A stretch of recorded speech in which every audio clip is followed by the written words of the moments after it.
As we look at the lives of these kings, we're on page 113, and I just think it really have two different options. If you like bullet points, then 113 is your page. While you do your own personal character study, or maybe with your disciples, the people that you are discipling, you have them do a character study. If you like charts, turn the page and you get page 114. The same idea. We're looking at a lot of the material of Saul's life and trying to summarize it and boil it down to seeing the lessons we can learn. And notice, he has some early promise.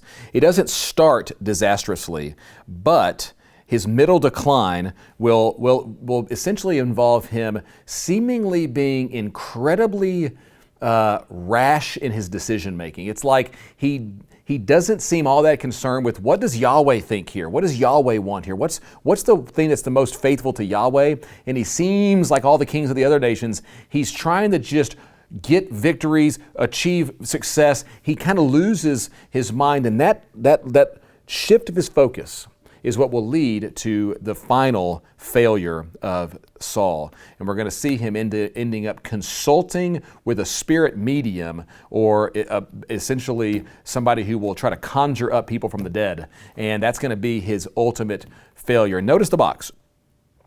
This was the young Saul of fair promise, extraordinarily rich in natural endowments and specially equipped by supernatural conferments. The future seemed bright indeed. His call to the kingship was an opportunity in a million, coming to a man in a million. He was called to the kingship, and he was constitutionally kingly. He betrayed none of the symptoms of vainglory which others less gifted than himself have betrayed when suddenly elevated. And yet, his heart will be turned. And I highlight that quote for you and for me, especially for those of my millennial and younger friends who are watching this. If you find yourself right now going, I've got the world in front of me, and I'm getting my education, or I want that next promotion. What Yahweh is interested in is your trust in Him. And your trust in Him, even when it's hard. Do you maintain your integrity? Will you obey Him in the really fun, high moments of life and the challenging ones that come? And it's Saul's shift in his allegiance. It's his shift in he seems to move Yahweh from front and center to kind of in the back burner. And I see this happen all the time with either students coming out of our student ministry, going into college, so a student passionate about God, and then the craziness of college hits and the temptation and all the opportunity, and God moves to the back burner. Or maybe somebody that's loves God and is trying to follow God with all they have in college, and then they get into the world and in business and traveling and buying stuff in neighborhood, and all that begins to become the trappings of life around them. And what once was a passionate heart for God has cooled into this sort of back burner relationship with God. In the story of Saul, but that be a warning for you and for me. Now turn the page. On page 115, we see David's life. David will experience years of his life as basically blue-collar work. He's a shepherd in Bethlehem, which is not an impressive city. He finds himself living the life of a shepherd, which is blue-collar. And he's a nothing boy, we might say, from a nowhere town. And when Samuel shows up, everything in his life is going to be adjusted. What I find interesting, and I'll draw your attention to it, is his triumphs, his victory over Goliath. At this moment, David is not the anointed king. David, he shows up, and he's been anointed, but he's not the established king. Saul is still reigning, and Samuel has come and pronounced this anointing over him. And here comes David. He comes to the battlefield. Remember, the Spirit has rushed upon him, and he shows up on the battlefield, and he hears the taunts of Goliath, this giant of the Philistine army, who the Philistines have no doubt look at as a descendant of the gods, a descendant of the unity of gods and humans. And they're looking at this powerful demigod figure, and everyone in Israel's afraid. Remember, they wanted a king like the other nations who would fight their battles. And they went and chose one like the other nations, impressive, tall Saul. And where is he? He's sitting in his king's chamber, terrified, and no one will dare challenge Goliath. And here comes this nothing boy from a nowhere town, and he hears it. And I just love it. He hears the taunt of Yahweh, and he says, "How dare you?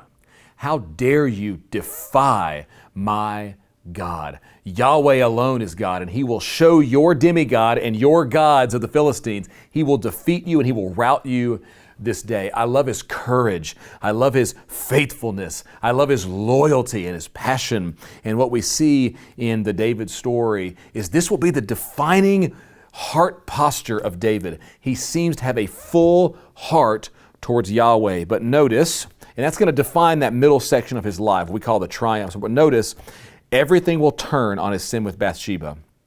And what we're going to note is, while he seems to maintain his loyalty to Yahweh, we're going to notice, though, that his heart, while devoted to Yahweh, his life will be a shell of himself. And I want to draw your attention to the box at the bottom of page 115. We're summarizing their stories as we look at the people. Notice it. David had his faults. Well, I'd say. A lot of us, I'm sure, don't have publicly exposed adultery, lying, huge conspiracy cover-up, and murder on our rap sheet. Yeah, he has his faults. He did much that was very wrong. Yeah, obviously. But, notice it. Underline this. He kept his nation from going into idolatry. Although his private sins were grievous, and yes, they were, he stood like a rock for Yahweh, for Jehovah. He sinned, but he repented and gave God a chance to forgive and cleanse him. And I want you to write down next to he sinned, but he repented. Psalm 51. Here's how Psalm 51 begins. It's a psalm of David after his affair with Bathsheba. There's the setting. David is now caught. He's been exposed for the fraud that he has been with his cover-up. And how does he respond? He repents. How does he respond? He confesses. It's an incredible prayer. And when you find yourself in that moment, let that be your prayer. He says, Lord, he says, renew in me a right spirit and a contrite heart. He takes his broken heart and he just lays it before Yahweh. It's an amazing moment where we see this man's heart posture before Yahweh. Yes, his sins are great, but he seems to maintain a loyalty to Yahweh. And then we see Solomon. Solomon will have early success as he's the chosen one of David. And notice what David says. We're on page 116, when David's time to die drew near, he commanded Solomon his son, saying, be strong, show yourself a man, keep the charge of the Lord, walk in his ways. Verse 4, that the Lord may establish his word that he spoke concerning me. He says, walk with him. If you do this, look at the last note in that section, then you shall not lack a man on the throne of Israel. If you obey the Lord and trust him, he will preserve your throne for generations. And then Solomon's going to have a defining moment. Yahweh shows up and says, ask whatever you want. And what he asks for is really fascinating. What he asks for is this. He says, God, would you give me, we say it's when he requests for wisdom, but what he actually asks for is this. The way it's translated is a little bit unfortunate. Here's what he says. I want a heart that listens. The word that he says, I want my heart to listen. The word that is used for listen is the word shema, which is the word in Hebrew for hear, listen, or to obey. That's often how it is translated. He says, give me a heart that listens. And almost, no doubt, he has in mind the great Shema of Deuteronomy chapter 6. Jews would read this prayer every single day, twice a day. It was a call of allegiance. It is Shema Yisrael, listen, O Israel. Shema, hear, O Israel. The Lord our God, the Lord alone. It's this pledge of allegiance to Yahweh. And God shows up and says, what do you want? He says, give me a heart that shemas. Give me a heart that's loyal to you, a heart that hears and obeys. And he says that I might be wise in discerning how to lead your people. And that's an incredible, incredible thing for Solomon to ask. That's a commendable thing. And if you are discipling people, that's what we're doing. Remember what Jesus says? He says, go into all the nations, baptizing them in the name of the Father, Son, and the Holy Spirit, and teaching them. You might even just insert in your mind there, teaching them to obey, teaching them to shema, teaching them to hear and obey everything that I've commanded, and I'll be with you in doing this. Now, Solomon's going to build the temple. We're going to see this unfold next week, and it's going to be the high water mark for the nation. This is where he puts the nation on the map, so to speak, as a legit nation in the ancient community. But then notice his downfall. Remember the passage in Deuteronomy 17. You don't need economic power, military power, political power, but trust me. And look at the middle of page 117.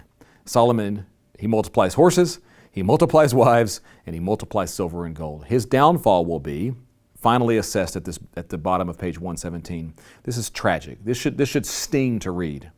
The Lord was angry with Solomon because when you see these connecting words between clauses and sentences in the Bible, it's helpful to note them. Words like so that, therefore, for, because, since then, these kinds of words help connect clauses. Here's one. The Lord was angry with Solomon, and I note them by double underlining these transitional words. Figure out your system. Because why? His heart had turned away. He'd seen Yahweh, and now his heart turned away, and he went after other gods. He did the very thing that Yahweh had commanded him not to do. So our summary insight on the three kings, I want you to put 3 circles next to number 1, 2, and 3 at the bottom of page 117. 3 circles, we're going to fill them in. Saul, his circle, leave it empty. If you're using smiley faces, put a frowny face. Saul lost his heart for Yahweh. David put a full circle, fill it all the way in. He kept his heart for Yahweh even though his sins were grievous. And Solomon's is a half heart or a half face. Frowny face for Saul, happy face for David, and like a half face or a halfway in heart for Solomon. He shared his heart for God. He compromised. He worshiped and served other gods.